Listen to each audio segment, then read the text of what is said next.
இன்றைக்கு தேவ செய்திக்கு ஆதாரமாக ஏசாயாவின் தீர்க்கதரிசன புஸ்தகம் 9ஆம் அதிகாரம் 6ஆம் வசனத்தை நான் வாசிக்கலாம்.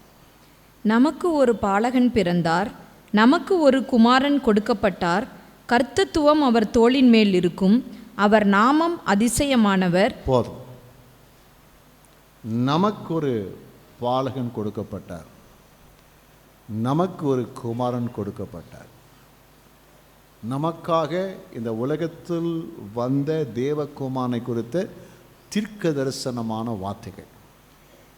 தீர்க்க தரிசனமான வார்த்தைகள் யாருக்கு?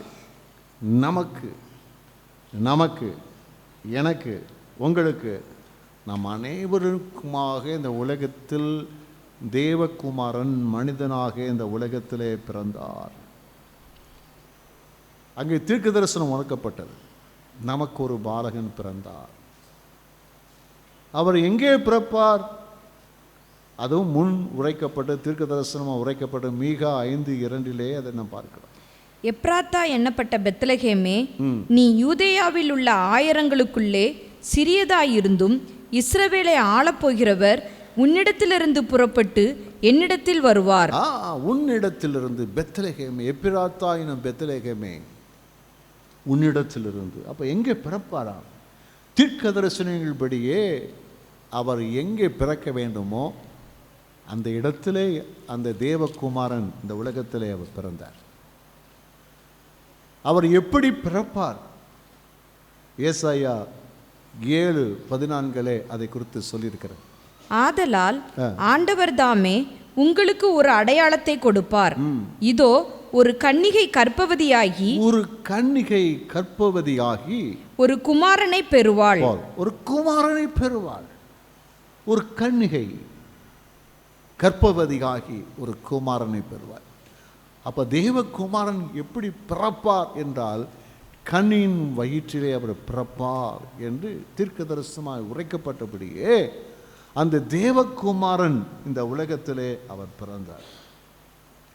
அவர் பிறந்தபோது உண்டான அநேக சம்பவங்களை நாம் அடிக்கடி தியானித்து கொண்டே இருக்கிறோம். தேவதூதர்கள் வந்து அதை மேய்ப்பருக்கு அறிவிக்கிறார்கள். பரலோகத்திலிருந்து தேவதூதருடைய கூட்டம் ஒரு பாடல் பாடுகிறார்கள். மேற்கு திசையிலிருந்து கிழக்கு திசையிலிருந்து சாஸ்திரிகள் வந்து அவருக்கு காணிக்கைகளை செலுத்தி பணிந்து கொள்கிறார்கள். இப்படி அதே போல இயேசு பிறந்ததுக்கு பின்பதாக தேவனுடைய ஆலயத்திலிருந்த காத்திருந்த தேவ மனிதர்கள் அதை கண்டு பூரிப்படைகிறார்கள். இப்படிப்பட்ட அநேக காரியங்கள் வேதத்திலே சொல்லப்பட்டிருந்தாலும் அதெல்லாம் உண்மையாய் இருக்கிறது, அதெல்லாம் நல்ல காரியம். ஆனால் அவர் வரும்போது அவர் 5 நாமங்களாலே அவர் அறியப்படுகிறார். தீர்க்க தரிசனம் விவிதமாய் சொல்லுகிறது. ஏசாயா 9:6 5 பேர்களாலே அவர் அறியப்படுகிறார். வாசிங்க. அவர் நாமம் அதிசயமானவர். ஒன்று, அவருடைய பெயர் அதிசயமானவர். ஆலோசனை கர்த்தா. இரண்டாவது ஆலோசனை கர்த்தா. வல்லமையுள்ள தேவன். மூன்றாவது வல்லமையுள்ள தேவன். நித்திய பிதா. நான்காவது நித்திய பிதா. சமாதான பிரபு. ஐந்தாவது சமாதான பிரபு. எல்லாமே அவர் யாராயிருக்கிறார்? அவர் பிறந்தவர், இந்த உலகத்தில் பிறந்தவர், நமக்காக கொடுக்கப்பட்ட தேவகுமாரன். அவர் எப்படிப்பட்டவர் என்பதை அவருடைய பெயர்கள் எல்லாம் நமக்கு சுட்டி காண்பிக்கிறதை குறித்து நம்ம பார்க்கிறோம். அதில் ஒரு நாமம் தான், முதல் பெயர் தான் சொல்லப்பட்டிருக்கிறது. அவருடைய நாமம் அதிசயமானவர். அல்லேலூயா. இயேசு எப்படிப்பட்டவர்? தேவகுமாரன் எப்படிப்பட்டவர்? கர்த்தராகிய இயேசு கிறிஸ்து எப்படிப்பட்டவர் என்றால் அவர் அற்புதமானவர். அவர் அற்புதமானவர், அற்புதமாய் இருக்கிறவர், அற்புதமாய் செயல்படுகிறவர், அற்புதமான காரியங்களை நடப்பிக்கிறவராக இருக்கிறார். அவருடைய பேரே அற்புதம் தான். நம்ப முடியாத காரியங்களை உடையவராக, நம்ப முடியாத அளவுக்கு அவருடைய செயல்பாடுகளும் குணாதிசயங்களும் எல்லாமே இருக்கிறது, எல்லாமே பார்த்தா இயேசு என்றாலே பிரமிக்கப்படத்தக்கதான நிலைகளிலே அவர் அற்புதமானவராக இருக்கிறார். நீங்களும் நானும் ஆராதிக்கிற அந்த கர்த்தராகிய இயேசு கிறிஸ்துவானவர் உலகில் எப்படிப்பட்டவர் என்று சொன்னால் எல்லாரும் பிரமிக்க கூடிய அளவிலே அப்படிப்பட்ட ஒரு அதிசயமான ஒரு தேவன். அல்லேலூயா. பக்கத்தில் பார்த்து சொல்லுங்க, நீங்களும் நானும் ஆராதிக்கிற தேவன் எப்படிப்பட்டவர் தெரியுமா? பிரம்மாண்டமான, பிரமிக்கக்கூடிய ஒரு அற்புதமான ஒரு தேவன், ஒரு அற்புதமான ஒரு தேவன், அற்புதமான ஒரு தேவன், அற்புதமான தேவன். அல்லேலூயா. அவருக்கு எல்லா கரங்களை தட்டி அவருக்கு ஒரு நல்ல ஒரு துதியை செலுத்துவோமா? அல்லேலூயா.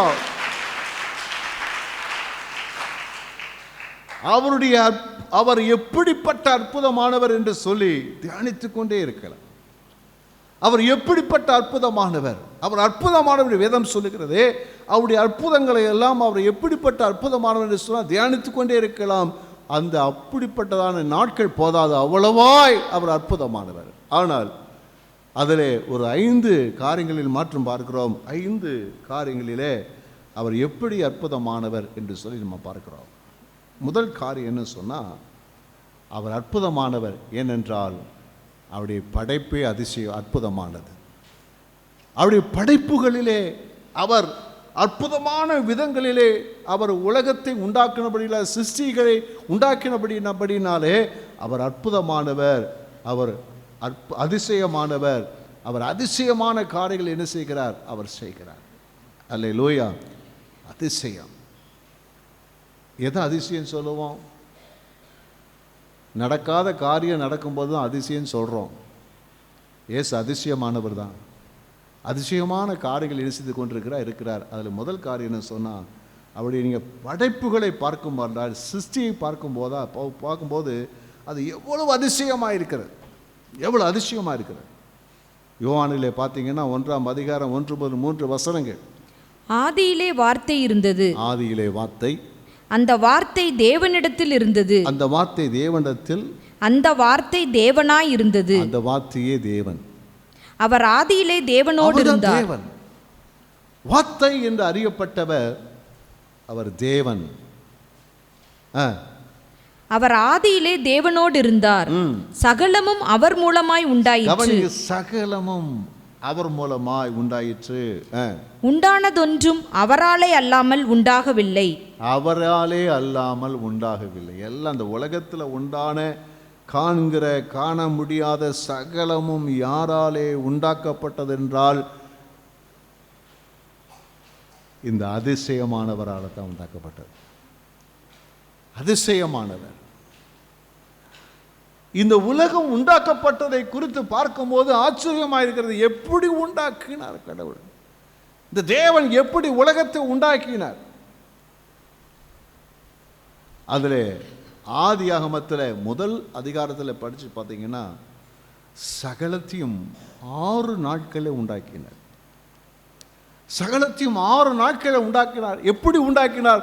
உண்டாக கடவுது எல்லாம் உண்டாயிடுச்சு. என்ன ஆச்சரியமா இருக்கு பார்த்தீங்களா? உண்டாக கடவுதுன்னு சொல்றாரு. வெளிச்சம் உண்டாக கடவுதுன்னு சொன்னாரு. வெளிச்சம் உண்டாயிடுச்சு. ஆகாய விரைவு உண்டாக கடவுள் சொல்றாரு, உண்டாயிடுச்சு. இப்படி எல்லாவற்றையும் என்ன செய்கிறார்? உண்டாக்குகிறார். எல்லாத்தையும் ஒவ்வொன்றை உண்டாக்கிட்ட போது அவர் சொல்ல அது அப்படி ஆகிறது. எப்படி நடக்கும்? எப்படி நடக்கும்? எப்படி நடக்கும்? வெளிச்சம் உண்டாக கடவுது எப்படி நடக்கும்? ஆனா உண்டாச்சே. ஏன்னா அவர் அதிசயமானவர். நடக்க முடியாத காரியத்தை அவர் செய்கிறவர். அவர் அவிதமாய் செய்தபடினாலே எல்லாம் உண்டாச்சு. இந்த உலகத்தில் மனிதனை உண்டாக்கின விதம் அதிசயமானது. அவருடைய சாயலின்படி, அவருடைய ரூபத்தின்படியே உண்டாக்குவோமாக என்று சொல்லி அழகா ஒரு வடிவத்தை உண்டாக்குறாரு. ஒரு மண்ணினாலே ஜீவ சுவாசத்தை கொடுக்கிறாரு. ஜீவாத்வமாக அவர் மாறிவிடுகிறார். நீங்களும் நானும் தேவ சாயலாக உண்டாக்கப்பட்டிருக்கிறோம். எப்படி இது கடவுள் ஒரு ஒரு காரியத்தை உண்டாக்கக்கூடிய ஒருவர் எப்படி தன்னை போல உண்டாக்க முடியும்? நீங்கள் உடலிலே ஓடக்கூடியதான நரம்புகளை, அந்த அவயவங்கள் அமைக்கப்பட்ட விதங்களை, அது செயல்படுகிற விதங்களை எல்லாம் பார்த்தீங்கன்னு சொன்னால் ஆச்சரியமா இருக்கிறது. என்ன ஆச்சரியமா இருக்கிறது! இது எப்படி உண்டாச்சுன்னு சொன்னா, அவர் அதிசயமானவர். அதிசயமான விதங்களிலே, பிரமிக்கத்தக்க விதத்திலே நம்மை உண்டாக்கி இருக்கிறார். ஆமீன் சொல்லுவோமா? அல்லேலூயா. கர்த்தருக்கு ஸ்தோத்திரம் உண்டாவதா. அவர் அதிசயமானவர். இந்த உலகமும் நாமும் அதிசயமான விதத்திலே, பிரமிக்கப்படத்தக்கதான விதங்களிலே நான் உண்டாக்கப்பட்டிருக்கிறபடியினாலே அதை உண்டாக்கிட இந்த கர்த்தர் அதிசயமானவர். அல்லேலூயா. ஆண்டவர் பார்க்கிறார், மனுஷன் இருதயத்தை பார்க்கிறார். திருக்குள்ளதும் மகா கேடு உள்ளதுமாக இருக்கிறது. நமக்கு நடந்த சம்பவம்லாம் எல்லாம் தெரியும். ஆதாமுக்கு பின்னாடி என்ன நடந்தது, ஏது நடந்தது எல்லாம் தெரியும். மனித வீழ்ச்சிக்கு பின்பதாக மனுஷனுடைய இருதயத்தை பார்க்கும்போது எப்படி இருக்கிறான் மனுஷன்? எப்படி இருக்கிறான்? அவனுடைய இருதயம் மகா கேடும் திருக்கும் உள்ளது, கேடு நிறைந்தது, எதிர்மாறான செயல்பாடுகள் உள்ளது. சிந்தனைகள் எப்பொழுது மோசமான சிந்தைகள், அருவப்புக்கூட சிந்தைகள், தேவனுக்கு கொஞ்சம் கூட பிரியமில்லாத ஒரு காரியம். மற்றவர்களுக்கு என்ன தீங்கு செய்யலாம், ஏது செய்யலாம், எப்படி செய்யலாம். அந்த முதல் மனிதனுக்கு பிறந்த அந்த முதல் மகனே காயினே ஆபேலை கொலை செய்கிறான். நீ தேவசாயலால் உண்டாக்கப்பட்ட நீ எப்படி உன்னுடைய இரத்தத்தின் இரத்தமாக இருக்கிற உன் சகோதரனை கொலை செய்ய உனக்கு மனதில் எப்படி வந்தது? ஏனென்றால் பிசாசு உன் இருதயத்தை கெடுத்து போட்டான். உன் இருதயம் என்ன செய்தது? மாறி போனது. நேசிக்க வேண்டிய இருதயம் வெறுக்க ஆரம்பித்தது. நேசிக்க வேண்டிய இருதயம் வெறுக்க ஆரம்பித்தது. அது கொலைக்கு நேராக நினைச்சு மாறி போனது. அப்போ மனுஷனுடைய இருதயம் எப்பொழுதும் இப்படித்தான் இருக்குது. ஏன் மனுஷன் பொறுக்கிறாங்க? நமக்கு ஒரு கேள்வி. ஏன் பொறுக்கிறாங்க? ஏன் பொறுக்கிறாங்க? ஏன் பொறுக்கிறாங்க? ஏன்னா மனிதனுடைய விழுகைக்கு பின்பதாக மனுஷனுடைய இருதயம் இப்படி மாறி போனதுனால எல்லா மனிதனும் அப்படித்தான் இருக்கிறாங்க. நன்மை செய்கிறவன் ஒருவனும் இல்லை, ஒருவனாகிலும் இல்லை என்பதுதான். ஆனால் தேவன் ஒரு காரியத்தை செய்தார். தேவன் இப்படிப்பட்ட மனுஷனுடைய வாழ்க்கையில கேடுள்ளதும் திருக்கும் உள்ளதுமாக இருக்கக்கூடிய அந்த மனுஷனுடைய இருதயத்தை ஆண்டவர் அற்புதமான ஒரு காரியத்தை செய்தார். எந்த மனுஷனாலும் மனுஷனை மாற்ற முடியாது, எவராலும் மனிதனை மாற்ற முடியாது, எந்த சக்திகளாலும் எந்த செயல்பாடுகளாலும் மனிதனை மாற்ற முடியாது. அவருடைய சிந்தனைகளை மாற்ற முடியாது, அவருடைய குணாதிசயங்களை மாற்ற முடியாது, அவருடைய செயல்பாடுகளை மாற்ற முடியாது. ஆனால் ஆண்டு ஒரு நாள் சொல்றார், ஆவியினாலும் ஜலத்தினாலும் பிறக்கக்கூடிய பிறப்பை குறித்து இயேசு சொல்றார். நிக்கோதேமு சொல்றார், ஆவியினாலும் ஜலத்தினாலும் பிறத்தலை குறித்து ஆண்டவர் சொல்றார். ஆண்டவர் ஒரு மனுஷனுடைய வாழ்க்கையில புதிய சிருஷ்டியாக அவனை மாற்றுகிறார். என்று ஒரு மனிதன் கர்த்தராகிய இயேசு கிறிஸ்துவிடத்திலே வருகிறானோ அந்த மனுஷனுடைய வாழ்க்கையிலே கர்த்தர் என்ன செய்கிறார்னா ஒரு புதிய பிறப்பை உண்டு பண்ணுகிறார். அதனால்தான் அங்கே 2 கொரிந்தியர் 5:17 சொல்லியிருக்கிறது, ஒருவன் கிறிஸ்துவுக்குள் இருந்தால் புது சிருஷ்டியாக இருக்கிறான், பழவைகள் எல்லாம் ஒழிந்து போயின, எல்லாம் புதிதாயின. அல்லேலூயா. கர்த்தர் அப்படி மாத்திறார். ஒரு மனுஷன் அப்படி மாத்திறார். அப்படிப்பட்ட ஒரு மனுஷனுடைய இருதயத்தை கர்த்தர் மாற்ற எப்படி மனுஷன் உலகத்தை எப்படி தேவன் உண்டாக்கி எப்படி அங்கே அதிசயமான விதங்களிலே உருவாக்கினாரோ அதே போல கெட்டுப்போன ஒரு மனுஷனையும் ஒரு வினாடியிலே அவனுடைய இருதயத்தை மாத்திறாரு. அவன் புதிய சிருஷ்டியா இருக்கிறார். கிறிஸ்துவினுடைய சாயலுக்கு தக்கதாக மறுரூபமாக்கப்பட்ட ஒரு மனுஷனாக அவர் மாறிவிடுகிறார். அவருடைய சிந்தை மாறுகிறது, எண்ணங்கள் மாறுகிறது, பேச்சுகள் மாறுகிறது, செயல்பாடுகள் மாறுகிறது, எல்லாமே மாறிவிடுகிறது. அல்லேலூயா. இப்போ சொல்லுங்க, அவர் சிருஷ்டிப்பிலே அதிசயமானவரா இல்லையா? அதிசயமானவரா இல்லையா? அல்லேலூயா. பக்கத்தில் பார்த்து கேளுங்க, உங்களை நீங்கள் எப்படி மாறினீங்க? நம்ம எல்லாருக்கும் ஒரு சரித்திரம் இருக்கும். கிறிஸ்துவுக்கு முன், கிறிஸ்துவுக்கு பின் என்ற ஒரு சரித்திரம் இருக்கும். உண்மைதானா இல்லையா? கிறிஸ்துவுக்கு முன், கிறிஸ்துவுக்கு, அதாவது கிறிஸ்துவை சந்திப்பதற்கு முன், கிறிஸ்துவை சந்தித்ததற்கு பின் என்றதான ஒரு சரித்திரம் இருக்கும். எப்படிங்க மாறினீங்க? இதுதான் தேவன் செய்த ஒரு அற்புதம். அல்லேலூயா, அல்லேலூயா. ஆண்டவர் ஒரு அதிசயத்தை நம்முடைய வாழ்க்கையில் செய்துக்காவிட்டால் நம்முடைய வாழ்க்கையில் எப்படி பெரிய மாற்றம் உண்டாயிருக்கிறது. கர்த்தருக்கு ஸ்தோத்திரம் உண்டாவதாக. ஆண்டவர் இதை காற்று மேலான காரியங்களை நம்முடைய வாழ்க்கையில் செய்ய அவர் உண்மையுள்ளவராக இருக்கிறார், உண்டாக்க வல்லவராக இருக்கிறார். அவருடைய செயல்பாடுகள் எல்லாம் அற்புதமானது, அதிசயமானது, இல்லாதவைகளை இருக்கிறவைகளாக பேர் சொல்லி அழைக்கிற அந்த ஆண்டவர் நம்முடைய வாழ்க்கையில் எதெல்லாம் இல்லையோ அதையெல்லாம் செய்ய வல்லவர். ஏனென்றால் அவர் அதிசயமானவர். அல்லேலூயா. உங்கள் வாழ்க்கையில் எதெல்லாம் இல்லையோ அதையெல்லாம் ஆண்டவர் செய்யத்தக்கதான விதங்களிலே அவர் செய்ய வல்லவராய். நமக்கு புரியாது எப்படி செய்வார், எந்த விதத்தில் செய்வார், ஆனால் செய்வார். நம்முடைய குணாதிசயங்களிலே ஆண்டவர் செய்வார்.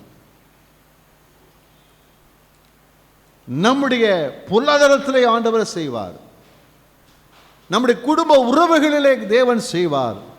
அவர் ஒன்றை புதிதாய் நமக்காக உண்டாக்க வல்லவராயிருக்கிறார். அவருடைய நாமம் அதிசயமானது. அல்லேலூயா, அல்லேலூயா. எத்தனை பேர் நம்புறீங்க? இயேசு எனக்காக ஒரு அற்புதத்தை செய்வார். அல்லேலூயா. புதிய காரியத்தை என் வாழ்க்கையில் செய்வார். அல்லேலூயா. இந்த புதிய வருஷத்துக்குள்ளே போகும்போது கர்த்தர் தாமே புதிய காரியத்தை ஆண்டவர் செய்வார். நம்ப முடியாத காரியங்களை நம்முடைய வாழ்க்கையில் செய்வார். அவரால் எல்லாம் ஆகும். கர்த்தருக்கு ஸ்தோத்திரம் உண்டாவது. அல்லேலூயா. இரண்டாவதாக, அவர் அதிசயமானவர். எதிலே? அன்பிலே. அன்பிலே அதிசயமானவர். அவருடைய அன்பு அதிசயமானது. தேவனுடைய அன்பு அதிசயமானது. நீங்கள் வேதத்தை வாசித்து பார்த்தீங்கன்னா அங்கே யோவான் 3:16, 1 யோவான் 3:16, 17, 18 வசனங்கள்.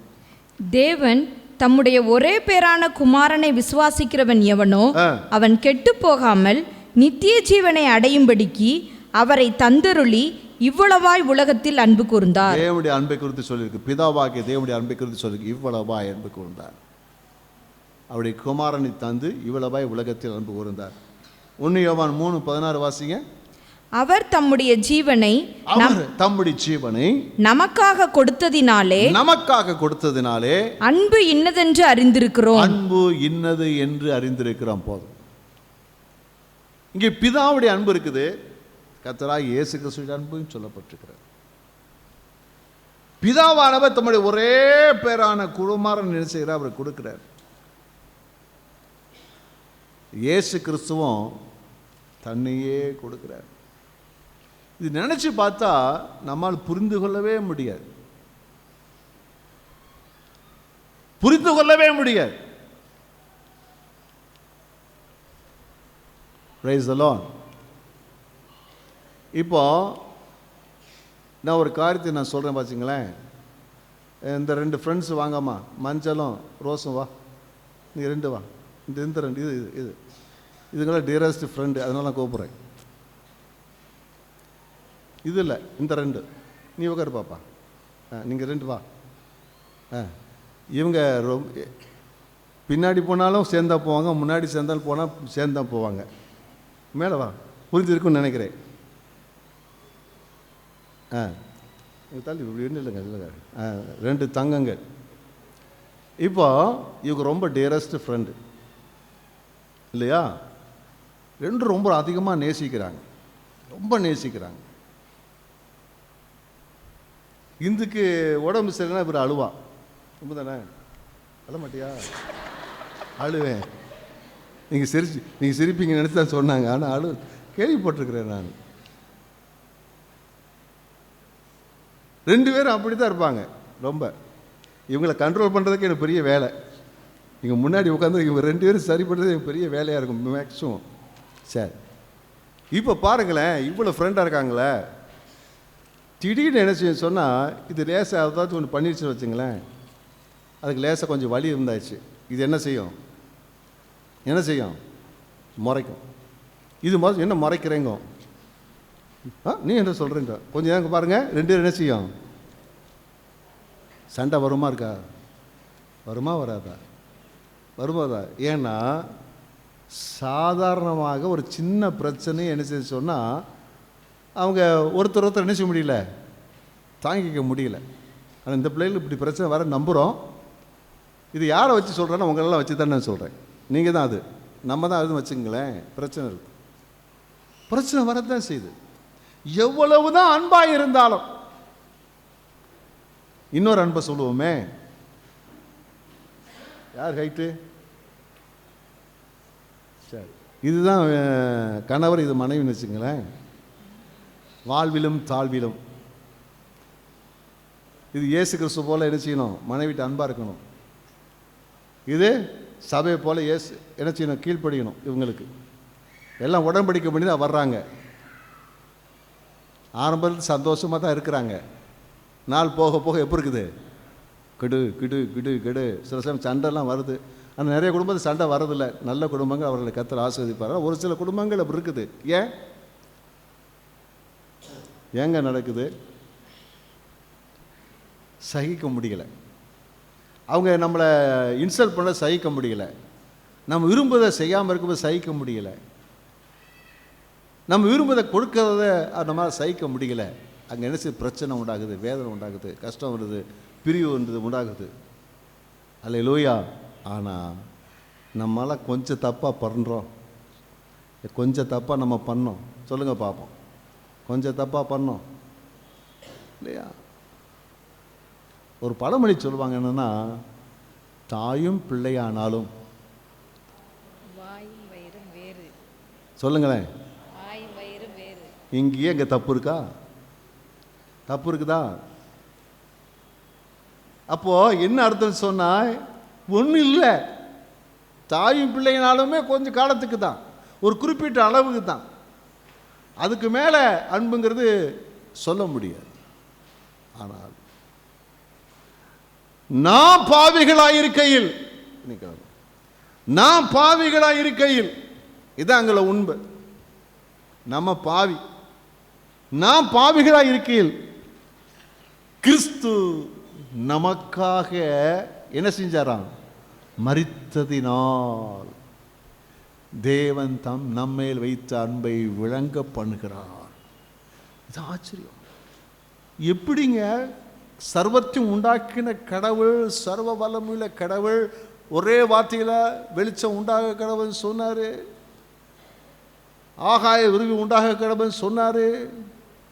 இப்படி எல்லாத்தையும் ஒரே வார்த்தையினால் எல்லாத்தையும் படைச்ச அற்புதமான அந்த அதிசயமான தேவன் இப்போ மனுஷன் அவனுடைய வாழ்க்கையில அவன் பாவத்தின் மேல பாவம் செஞ்சு அக்கிரமத்துக்கு விரோதமாக அக்கிரமம் செய்யும் போது, நீ நல்லா கவனிச்சு பாருங்க, ஏதேனிலே நடந்த சம்பவம் என்ன? ஏதேனிலே நடந்த சம்பவம் என்னவென்று சொன்னால், தன்னை உண்டாக்கின, தன்னை சிசித்த, அழகாய் வடிவமைத்து தன் ஜீவனை கொடுத்த, அழகு பார்த்த, தினந்தோறும் ஆசையாய் வந்து பேசிக்கொண்டிருக்கிற அந்த ஆண்டவரை புறந்தள்ளி, நீ வேண்டாம் என்று புறந்தள்ளி, அந்த சர்ப்பத்தின் வடிவிருந்த அந்த சாத்தானோடு உறவை ஏற்படுத்தி கொண்டு தேவனை தள்ளிவிட்ட இந்த மனுஷன்தான். நித்தவழி செயல்பாடுகள் எல்லாம் தேவனை கோபப்படுத்திக்கிட்டே இருக்குது. அவன் செய்கிற செயல்பாடுகள் எல்லாம் விக்கிரக ஆராதனை என்ன, வேசித்தனம் என்ன, விபச்சாரம் என்ன, பொய் என்ன, களவு என்ன, திருட்டி என்ன, வாக்குவாதங்கள் என்ன, தேவன் மேலே அந்த நம்பிக்கை இல்லாமல் கடவுள் இல்லை என்று சொல்லுகிற நாஸ்திகம் என்ன? இவைகள் எல்லாம் கடவுள் பார்க்கிறாரு, எல்லாம் தெரியுது. நித்தம் தேவனுடைய கிரிகள் எல்லாம் பொல்லாதவைகள் என்று சொல்லி தேவன் பார்க்கிறாரு. என்ன செய்திருக்க வேண்டும்? மனு குலத்தை எல்லாம் அழிச்சிருக்கணும், நம்ம எல்லாம் அழிச்சிருக்கணும். நல்லா யோசிச்சு பாருங்க, நம்ம செஞ்ச தப்புக்கெல்லாம் தண்டனை கொடுக்கணும்னு சொன்னா ஒரு நிமிஷத்துக்கு ஒருக்க நம்ம சாகணும். உண்மைதானா? சிலர் 10 நிமிஷத்துக்கு ஒரு 10 நிமிஷத்துக்கு ஒருக்க சாகிறதுக்கு வாய்ப்பு இருக்கு. ஆனால் அவர் என்ன செய்கிறாருன்னா, அந்த தேவன் நமக்காக, நம்முடைய பாவத்திற்காக, நம்மேல் வர வேண்டிய தண்டனைக்காக அவர் கடவுளே மனுஷ உருவத்தில் வந்து இந்த உலகத்தில் தங்கி இருக்கிறாருன்னு சொன்னால் கொஞ்சமோட கற்பனை பண்ண முடியுதா? ஒரு பெண்ணின் வயிற்றில் வந்து அந்த சகலத்தை உண்டாக்கின கடவுள் எப்படி வந்து தங்க முடிந்தது? ஒரு தச்சன் வீட்டிலே எளிமையான வாழ்க்கை வாழ எப்படி முடிந்தது? சாதாரண மனிதர்கள் வாழ்க்கையோடு தானும் ஒரு மனிதனாக இணைத்துக் கொண்டு வாழ எப்படி முடிந்தது? அவருக்கு விரோதமான பேச்சுக்களையும் அவமானங்களையும் எப்படி சகிக்க முடிந்தது? பாடுபட எப்படி முடிந்தது? எப்படி முடிந்தது? எப்படி சொன்னா ஒரே வார்த்தை தான், அந்த அதிசயமான அன்பு. அந்த வார்த்தை சொல்லவே முடியாது. தேவன் நம்மை வைத்திருக்கிற அந்த அன்பு அவ்வளவு விசேஷமானதா இருக்கிறது, அவ்வளவு மகிமையுள்ளதா இருக்கிறது. கர்த்தர் ஸ்தோத்திரம் உண்டாவதா. நீங்க ஒரு நாள் யோசிச்சு பாருங்க, உட்காந்து தேவன் எப்படி எனக்காக இந்த உலகத்தை வந்து மறிக்க முடிஞ்சது? பதிலே இருக்காது, பதிலே இருக்காது. ஒரே ஒரு பதில் தான், என்ன சொன்னா, அவருடைய நாமம் அதிசயமானவர். ஹல்லேலூயா. அதிசயமான ஒரு அன்பு, அதிசயமான அன்பு, கற்பனை பண்ண முடியாத ஒரு அன்பு. அதனால தான் அந்த தேவன் சொல்றாரு, அன்பாய் இருங்கன்னு சொல்றாரு, அன்பாய் இருங்கன்னு சொல்றாரு. இதை குறித்து சொல்லும்போது பவுல் சொல்லும்போது சொல்றாரு, எபேசியர் 3ஆம் அதிகாரம் 18-19 வசனங்களை சொல்றாரு. சகல பரிசுத்தவான்களோடும் கூட கிறிஸ்துவினுடைய அன்பின் அகலமும். அப்போ நீங்க என்ன செய்யணும்? இந்த அன்பை புரிந்து கொள்ள வேண்டும் என்று சொன்னால், அந்த தேவ அன்பை புரிந்து கொள்ளக்கூடிய ஒரு இடம் இருக்கிறது.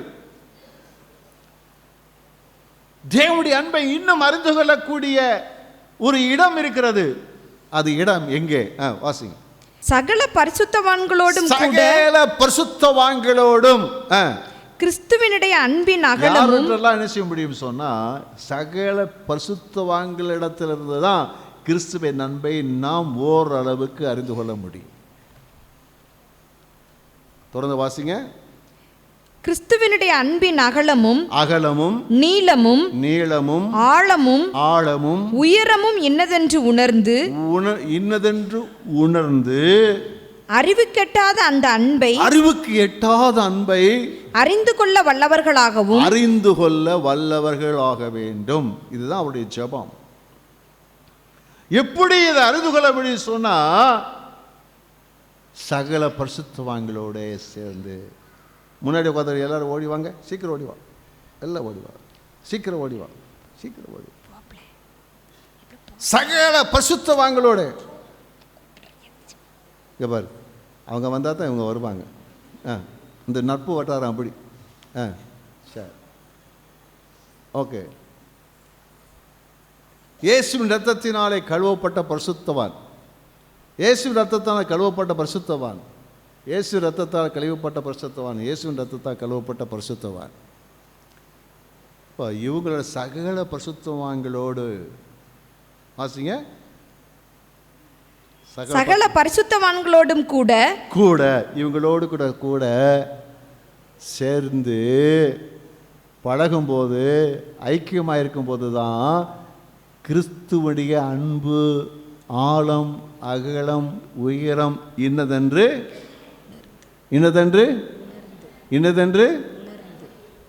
அப்போ சபையில் இவங்களோட சேரணும், விசுவாசிகளோட ஐக்கியமாக இருக்கணும், சபையோடு ஐக்கியமாக இருக்கணும். அப்போ ஐக்கியமாக இருந்தால் தான் கிறிஸ்துவுடைய அன்பை நம்ம புரிந்து கொள்ளவே முடியும், இல்லைன்னா புரியாது.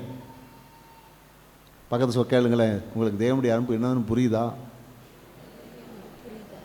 புரியணும்னு என்ன செய்யணும்? சபைக்கு வரணும், சபையோடு ஐக்கியமாக இருக்கணும்.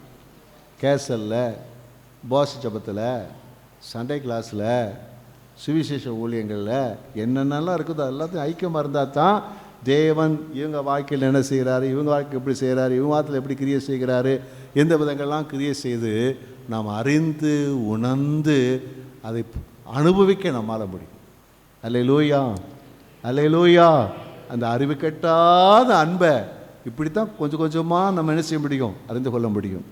நீங்கள் உங்களை தான் பரிசுத்தவா, நீங்கள் உங்களை தவிர வேற பெரிய ஆள் இல்லைன்னு நினச்சிக்கிட்டு உதவிங்க சாரா, உங்களுக்கு தேவ அன்பை வழங்கி கொள்ள முடியாது, புரியாது. அறிவை கட்டாத அன்பை புரிந்து கொள்ள முடியவே முடியாது. ஓகே, போயிடுவாங்க. அப்போ இந்த அன்பு நமக்குள்ள இருக்கிறபடினா, தேவன் அப்படிப்பட்ட அன்பு உள்ளவராக இருக்கிறபடினால இன்றைக்கு ஆண்டவன் நம்ம பார்த்து என்ன சொல்றாருன்னா, வாசிங்க 1 யோவான் 3ஆம் அதிகாரம் 17-18 வசனங்கள் வாசிங்க. ஒருவன் இவ்வுலக ஆஸ்தி உடையவனாயிருந்து தன் சகோதரனுக்கு குறைச்சல் உண்டென்று கண்டு தன் இருதயத்தை அவனுக்கு அடைத்து கொண்டால் அவனுக்குள் தேவ அன்பு நிலை கொள்ளுகிறது எப்படி?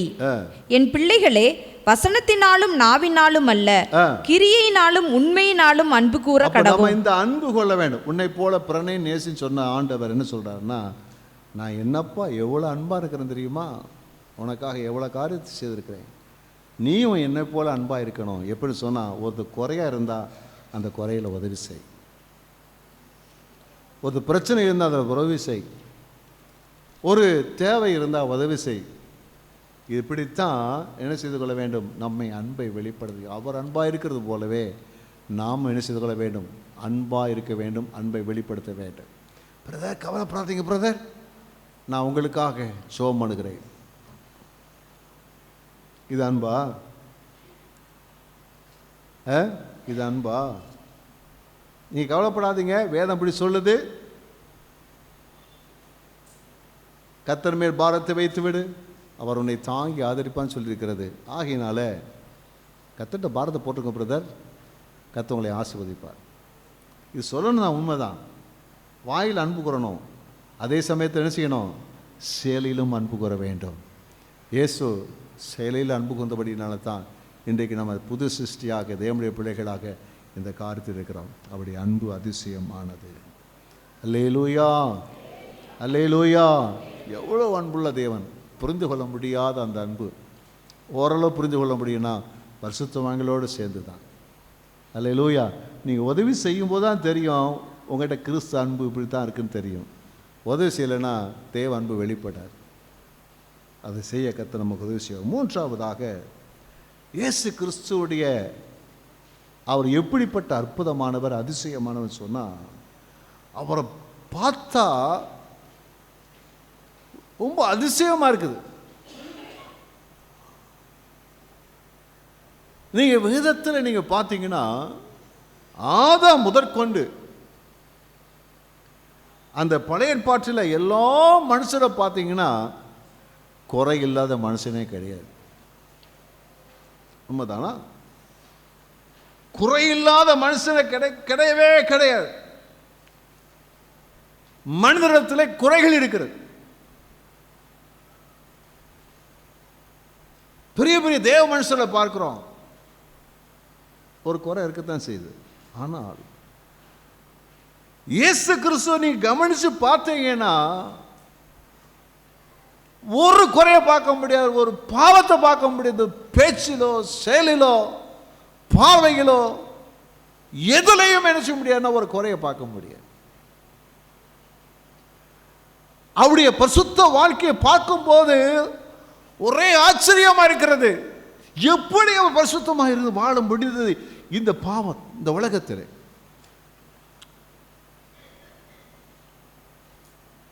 உலகம் பொல்லாங்கனுக்குள்ளே கிடக்கிறது. கண்களின் இச்சை, மாம்சத்தின் இச்சை, ஜீவனத்தின் பெருமை, இதெல்லாம் மனுஷனுக்குள்ள நிறைய கிடக்குது. இவைகள் மனிதன் என்ன செய்து சொல்லி சொன்னா தன் ஆளுகைக்குள்ள வைத்திருக்கிறது. ஆனால் இந்த இயேசுவை பார்த்தா அவரை எதுலுமே என்ன செய்ய முடியல, ஒண்ணுமே சொல்ல முடியல.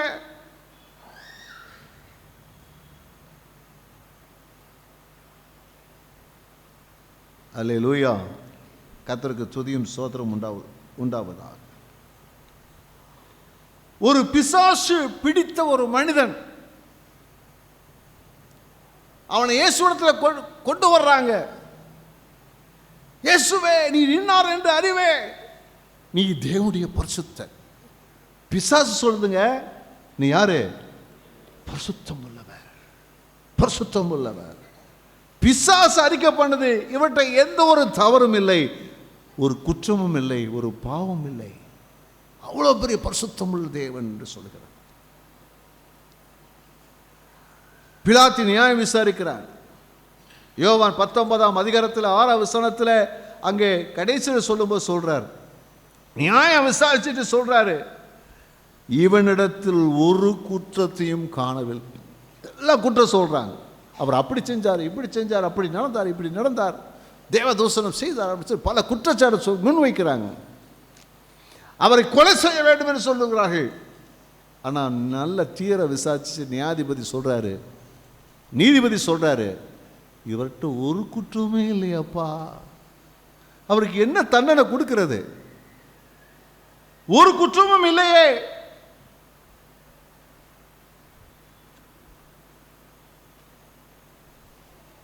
இயேசு சொல்றாரு, அவரை குற்றம் கண்டுபிடிக்கும்படியாக ஏராளமான கூட்டம் அவரை சூழ்ந்திருக்கிறது. ஒரு கூட்டம் இயேசுடைய அற்புதத்தை பெற்றுக்கொள்வதற்காக அவர் பின்பற்றின கூட்டம் ஒரு பக்கம், உபதேசத்தை கேட்பதற்காக பின்பற்றின கூட்டம், அதில் இன்னொரு கூட்டம் இருந்தது, அவரை குற்றம் கண்டுபிடிக்கிறதற்காகவே ஒரு கூட்டம் இருந்தது. அதற்காக பல முயற்சிகளை எடுத்தார்கள். சில பதில் சொல்ல முடியாத சில கேள்விகளை கேட்கிறார்கள்,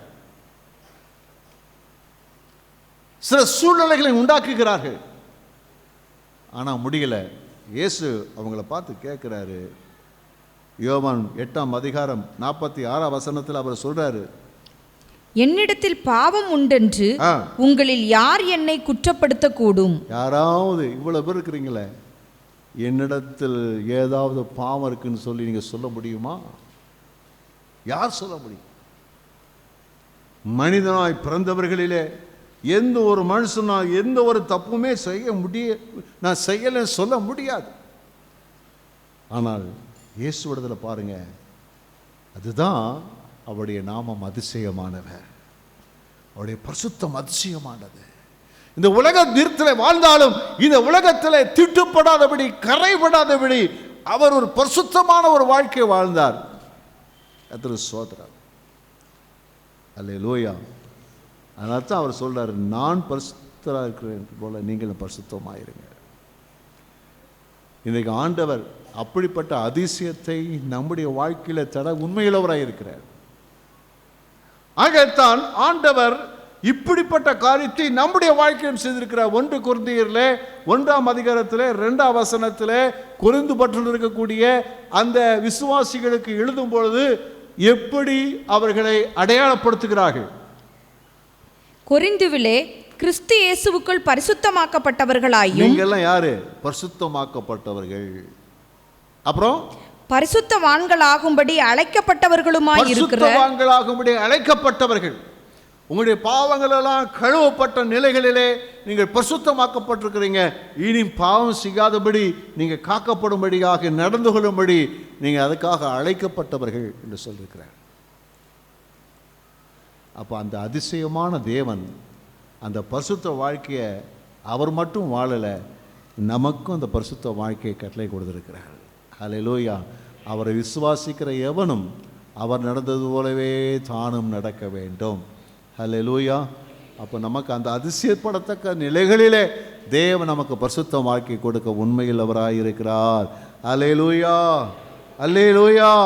நல்ல கையை உயர்த்திக்க, நல்ல அல்லேலூயா சொல்லுவோமா? அல்லேலூயா. அவர் பரிசுத்தராக இருக்கிறது போல உங்கள் நடக்க எல்லாவற்றிலும் பரிசுத்தராக இருங்க. ஏன்னா அதுலேயும் நமக்கு அதிசயத்தை செய்வார். இந்த உலகத்தில் இருந்தால் உலகத்தில் இல்லாதவர்களைப் போல நான் பரிசுத்தமாய் வாழ முடியும். கர்த்தர் நம்மை நடத்த உண்மையுள்ளவராக இருக்கிறார். கர்த்தருக்கு ஸ்தோத்திரம் உண்டாகும். நான்காவதாக அவருடைய இதிலே அவர் அதிசயமானவர் என்று பார்த்தீங்கன்னா, அவருடைய செயல்களிலே அவர் அதிசயமானவர். செயல்களிலே அதிசயமானவர். நடக்க முடியாத காரியங்களை நடப்பிக்கிறவர். இயேசுவானவர் நடக்க முடியாத காரியங்களிலே அவர் அதிசயங்களை செய்கிறவர். மனுஷனுடைய வாழ்க்கையில் அன்றாடம் காணப்படுகிற பிரச்சனைகளிலே ஆண்டவர் அதிசயத்தை செய்வார். முதல் அற்புதம் அதிசயம் எங்கே நடக்குது? கானா ஒரு கல்யாணத்துக்கு போறார் இயேசுநாதர். அல்லேலூயா. இதை நான் ஒரு உண்மை வழங்கிக்கொள்ளணும். நம்ம வீட்டில் எந்த விசேஷம் இருந்தாலும் இயேசுநாதர் வரணும். சொல்லுங்களேன், நம்ம வீட்டில் எது போனால் இயேசுநாதர் இருக்கணும்யா. என்ன பேசாமல் இருக்கிறீங்க? யார் இருக்கணும்? இயேசுநாதர் இருக்கணும். அல்லேலூயா. இயேசுநாதருடைய பிரதிநிதிகளும் இருக்கணும். பக்கத்தில் சொல்ல, இயேசுநாதருடைய பிரதிநிதிகளும் இருக்கணும். யோசிக்கிறாங்க, யாரடா அது? உங்கள் பாஸ்டர் இருக்கணும். அல்லேலூயா. கர்த்தருக்கு ஸ்தோத்திரம் உண்டாவதா. இயேசு ஒரு திருமண வீட்டுக்கு போகிறார். அங்கே சும்மா தான் போயிருக்கிறார்.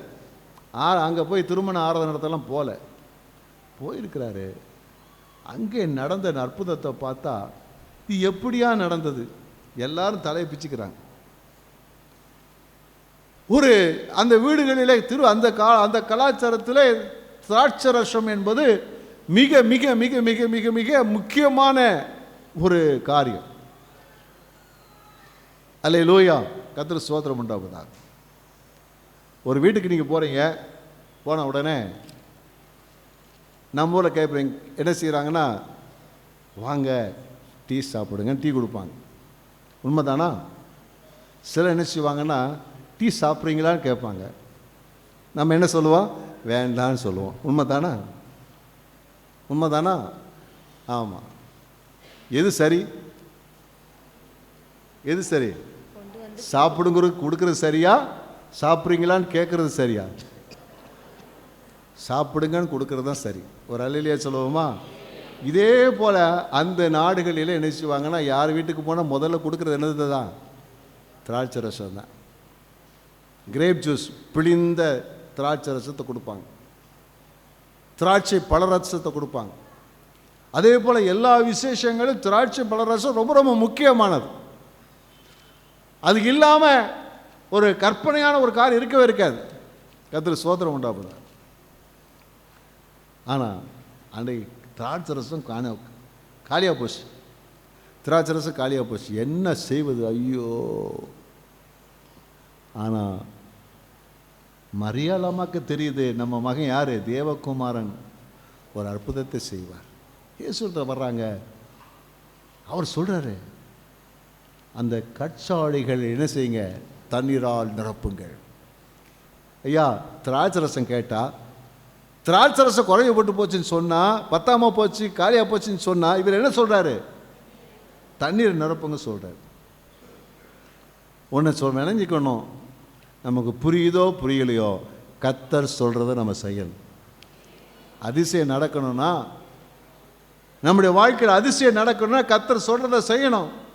சொன்னபடி செய்தாங்க. எல்லாத்துக்கும் எக்ஸ்ட்ரீமாக சொல்கிறாரு, போய் பரிமாறுங்க. என்ன ஆண்டவரே, இந்த தண்ணியை பார்த்தாங்க சும்மா விடுவானா?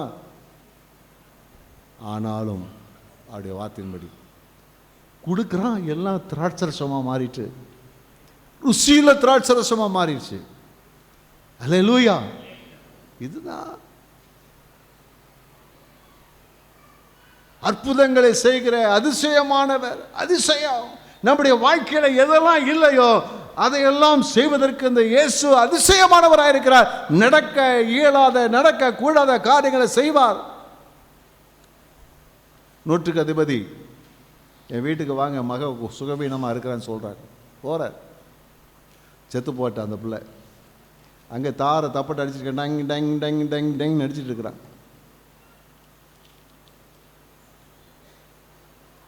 அவள் செத்து போயிட்டாயா? இனி ஜெபம் பண்ணி என்ன செய்ய போகிறீங்க? இல்லை இல்லை, உள்ளே போகிறார், கையை வைக்கிறார், சாரி உள்ளே போகிறார், சிறு பண்ணே எழுதுற, அது கிழங்கு மாதிரி எந்திரிச்சு நிற்கிது. ஒரு அலையிலையா சொல்லுவோமா? அல்லேலூயா. எப்படியா நடக்குது? செத்தம் எப்படி உயிரோடு எழுதுறாரு? பாடையில் போகிறான், ஒரு வாலிபனை பாடையில் கொண்டு போகிறாங்க, நிறுத்துன்னு சொல்லி அதில் கையை வச்சு வாலிபனை எந்திரிச்சு சொல்கிறார். உயிரோடு எந்திரிக்கிறான். மரித்து 4 நாள் ஆன அந்த லாசருடைய கல்லறைக்கு முன்னாடி போய் நின்று லாசரை வெளியே வாழ்றாரு. எல்லாம் சொல்கிறாங்க, எப்போ நாருமே ஆண்டவரே தரனா தர. அதிசயம் நடக்குது. அல்லேலூயா, அல்லேலூயா, அல்லேலூயா. மண்டவரை பார்க்கிறாரு, எந்திரிச்சு நடக்க வைக்கிறாரு, குருடனுக்கு பார்வையை கொடுக்கிறாரு, சிவனுக்கு காலை திறக்க வைக்கிறாரு, பிசாசு பிடிச்ச பிசாசுகளை துரத்தி அற்புதங்களை செய்கிறாரு. ஒரே அதிசயம் தான், ஒரே அற்புதம் தான், ஒரே அதிசயம் தான், ஒரே அற்புதம் தான். மனுஷனுடைய வாழ்க்கையில் என்னென்ன இடங்களில் தேவை இருக்குதோ அதையெல்லாம் அற்புதம் செய்கிறாரு. எல்லாருக்கும் சாப்பாடு பசிக்குது.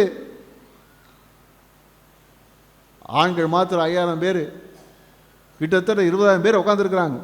பிரசங்கம் கேட்டுட்டு பசிக்குது, ஆகாரம் கொடுங்க. எங்கே போய் வாங்குவோம்? அவ்வளோ பேருக்கு என்னப்பா இருக்குது?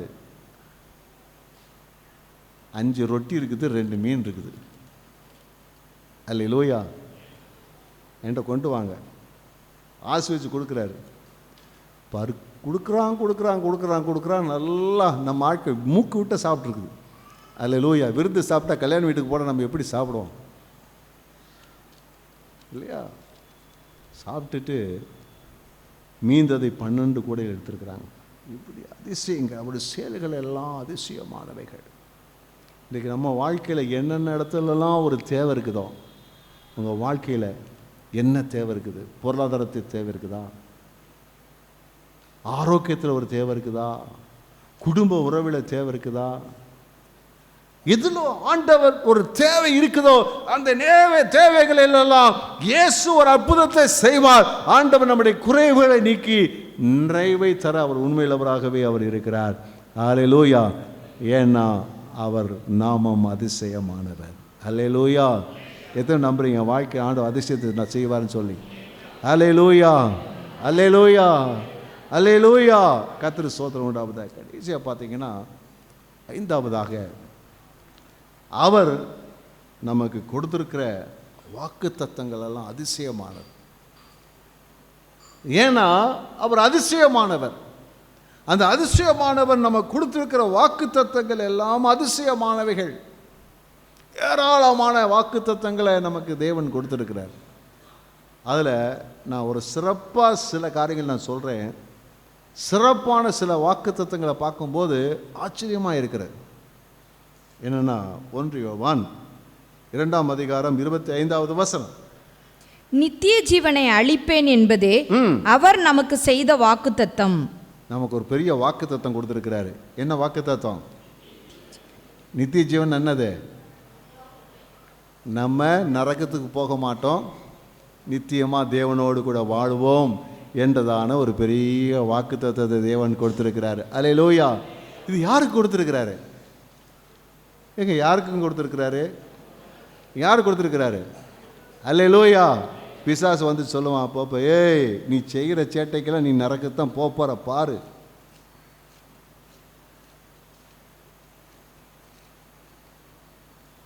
நீ பரலோகத்துக்கு போயிருவியா? நீ பரலோகத்துக்கு போயிருவியா? ஏமா அடிக்கடி உங்க உள்ளத்துல சத்தம் கேட்குதா? கேட்குதா? ஆண்டவர் சொல்லிட்டு நித்திய ஜீவனை தருவேன், இது வாக்கு தத்தம். அல்லேலூயா, அல்லேலூயா. கர்த்தருக்கு ஸ்தோத்திரம் உண்டாவது. ஏன்னா இது நினைக்கும் போது ஆச்சரியமாக தான் இருக்குது. எப்படி எனக்கு ஆண்டவர் இப்படி செய்வாரா? நித்திய ஜீவன் தருவார். நமக்கு வாக்கு பண்ணிக்க அவரை விசுவாசித்த எல்லாருக்கும் கர்த்தர் அப்படிப்பட்ட வாக்கு தத்தத்தை கொடுத்திருக்கிறார். இன்னொரு வாக்கு தத்தத்தை பார்த்தீங்கன்னா இன்னும் அதிசயமாக இருக்குது. இன்னும் ஆச்சரியமா இருக்குது, இன்னும் விசேஷமா இருக்குது. வாசிங்க மத்தேயு 7ஆம் அதிகாரம் 7ஆம் வசனம். கேளுங்கள் அப்பொழுது உங்களுக்கு கொடுக்கப்படும். கேட்டா கொடுக்கப்படும். அப்புறம் தேடுங்கள் அப்பொழுது கண்டடைவீர்கள். தேடுனா பார்த்துடலாம். அப்புறம் தட்டுங்கள் அப்பொழுது உங்களுக்கு திறக்கப்படும். தேடினால் நமக்கு என்னென்ன தேடுறோமோ அதெல்லாம் திறக்கப்படும். ஜெபத்திற்கு இதை போல பெரிய வாக்குத்தத்தம் உலகத்தில் கிடையாது. நம்ம எதை கேட்டாலும் நம்ம கொடுப்பதற்கு தேவன் ஆயத்தமா இருக்கிறது. யாருக்கு யாருக்கு யாருக்கு? இப்படிலாம் செய்வாரா? சில பார்த்தீங்கன்னா நம்மளை காட்டில் யாரு ரொம்ப இதாக இருக்காங்கன்னா, இந்த இயேசு அறியாத ஜனங்கள் தான் கேட்டால் இயேசு தருவாரியா? ஏன்னா அவர் சொல்லியிருக்கிறாரு, கேளுங்கள் கொடுக்கப்படும் சொல்லியிருக்கிறார். ஒரு பெரிய வாக்கு தத்துவம், நமக்கு பெரிய அற்புதமான வாக்கு தத்துவம். நம்ம எதை கேட்டாலும் அவர் தருவதற்கு ஆயத்தமாக இருக்கிற. அதுக்கு என்ன சொல்றாருன்னா, பொல்லாதவர்களாகி நீங்கள் உங்கள் பிள்ளைகளுக்கு நல்ல ஈவுகளை கொடுக்க அறிந்திருக்கிற போது பரமபிதாவானவர் தம்மிடத்தை வேண்டிக் கொள்வதற்கு நன்மையான ஈவுகளை கொடுப்பது அதிக நிச்சயம் அல்லவா? அல்லேலூயா. எதை கேட்டாலும் தருவார். இன்னைக்கு ஏன் நம்ம வாழ்க்கையில் பராமரிக்கணும் சொன்னால், நம்ம ஜெபம் பண்ணுறதில்ல, விசுவாசத்தோடு ஜெபம் பண்ணுறதில்ல. விசுவாசத்தோடு ஜெபிக்கும் போது தேவன் அற்புதம் செய்வார். என்ன ஆச்சரியமாக இருக்குது! கேட்ட தருவாரா? நான் கேட்ட தருவாரா? எவர் கேட்டாலும் தருவார். ஒரு அல்லேலியா சொல்லுவோமா? சிலருக்கு எப்போவுமே தான் மேலே இந்த வாக்கு தத்துவத்தில் நம்பிக்கை கிடையாது. என்னன்னு சொன்னால், இவர் கேட்டால் தருவார், அவர் கேட்டால் தருவார், அங்கே போய் கேட்டால் தருவார். ஆண்டு என்ன சொல்லியிருக்கிறாரு? கேட்கிற கேட்கிற கேட்கிற ஆண்பால் பெண்பால் போட்டுக்கலாம். கேட்கிற எவனும் கேட்கிற எவளும். இன்னும் அதிசயமா இருக்கு பாருங்க. ஒரு அல்லேலூயா சொல்லுவோமா? இன்னைக்கு நிறைய பேர் விசுவாசிகள் இப்படி தான் இருக்காங்க. பாஸ்டர் ஜெபம் பண்ணா தான் ஆண்டவர் கேட்பாருங்க. பாஸ்டர் ஜெபம் பண்ணா கர்த்தர் கேட்பாரு, ஆனால் நீங்க ஜெபம் பண்ணாலும் கர்த்தர் ஒரு கேட்பாரு. அல்லேலூயா. கர்த்தருக்கு ஸ்தோத்திரம் உண்டாவதா. அது ஒரு அற்புதமான ஒரு வாக்கு தத்தம். ஏன்னா அவர் அதிசயமானவராக இருக்கிறபடினாலே இப்படிப்பட்டதான ஒரு அற்புதமான வாக்கு தத்தத்தை கொடுத்திருக்கிறாரு. இதை விசுவாசித்து நாம் ஜெபித்தால் அநேக அற்புதங்கள் நம்முடைய வாழ்க்கையில் பெற்றுக்கொள்ளலாம், அநேக அதிசயங்கள் நம்ம வாழ்க்கையில் அனுபவிக்கலாம். அல்லேலூயா. எபேசியர் 1:3 வாசிக்கிறோம். நம்முடைய கர்த்தராகிய இயேசு கிறிஸ்துவின் பிதாவாகிய தேவனுக்கு ஸ்தோத்திரம். அவர் கிறிஸ்துவுக்குள் உன்னதங்களிலே ஆவிக்குரிய சகல ஆசீர்வாதத்தினாலும் நம்மை ஆசீர்வதித்திருக்கிறார். சகல ஆசீர்வாதத்தினாலும். என்ன அற்புதமான வாக்கு தத்துவம்! கிறிஸ்துவுக்குள் ஆவிக்குரிய சகல ஆசீர்வாதத்தினாலும் நம்ம ஆசீர்வதிச்சிருக்கிறார். நம் ஆசீர்வாதங்களுக்கு சுதந்திரவாளிகள் நம்மை ஆசீர்வதித்து வச்சிருக்கிறாரு. அவருடைய செயல்பாடுகள் எல்லாம் அதிசயமானது. இன்றைக்கும் ஆண்டவர் கிரியை செய்து கொண்டே இருக்கிறார். நம்முடைய வாழ்க்கையில் என்னென்ன தேவை இருக்குதோ அதையெல்லாம் ஒரு அதிசயமாய் அற்புதமாய் செய்து தர உண்மையுள்ளவராய் இருக்கிறார். அவர் நமக்கென்று கொடுத்திருக்கிற வாக்கு தத்தங்கள் இருக்குதே, கற்பனை பண்ண முடியாத அதிசயமான ஏராளமான வாக்கு தத்தங்கள். அவர் நோக்கி சொல்லுவார், ஆண்டவர் மெய்யாகவே நீங்கள் அதிசயமானவர், நீங்கள் அதிசயமானவர், அதிசயமானவர். ஹல்லேலூயா. வலது கையெல்லாம் உயர்த்தி சொல்லுவோம், நீ அதிசயமானவர். நமக்கு ஒரு பாலன் கொடுக்கப்பட்டார், நமக்கு ஒரு குமாரன் கொடுக்கப்பட்டார். ஹல்லேலூயா. அவருடைய நாமம் அதிசயமானவர், அவருடைய நாமம் அதிசயமானவர். ஹல்லேலூயா. எங்களுக்காக இந்த உலகத்தில் வந்த தேவகுமாரனே, கர்த்தராகிய இயேசு கிறிஸ்துவே, நீ அதிசயமானவர். இன்னும் பெரிய காரியங்களை செய்வீங்க ஆண்டவரே. இயற்கைக்கு மேலான நிலைகளில் எங்களை சகலத்திலும் நடத்துவதற்கு ஆண்டவர் நீ அதிசயமானவராகவே இருக்கிறீர். அதிசயம் நடக்கும், அதிசயம் நடக்கும், அதிசயம் நடக்கும், அதிசயம் நடக்கும். அதிசயமான காரியங்களை தேவனாகிய கர்த்தர் வாழ்க்கையில செய்கிறவராய் இருக்கிறபடியால் நமக்கு ஸ்தோத்திரம், ஸ்தோத்திரம், ஸ்தோத்திரம். மகிமையை காண்பாய், தேவ மகிமையை காண்பாய். விசுவாசித்தால் தேவ மகிமையை காண்பாய். மகிமையை காண்பாய், தேவ மகிமையை காண்பாய். விசுவாசித்தால் மகிமையை காண்பாய். நடைபெறும் அற்புதம், நடைபெறும் நடைபெறும் அதிசயம், நடைபெறும் நடைபெறும் அற்புதம், நடைபெறும் அதிசயம், நடைபெறும். மகிமையை காண்பாய், தேவ மகிமையை காண்பாய். விசுவாசித்தால் தேவ மகிமையை காண்பாய். மகிமையை காண்பே, தேவ மகிமையை காண்பே. விசுவாசித்தேன், தேவ மகிமையை காண்பேன். அல்லேலூயா. எத்தனை பேர் விசுவாசிக்கிறீங்க? நான் ஆராதிக்கிற தேவன் அதிசயமானவர். அல்லேலூயா.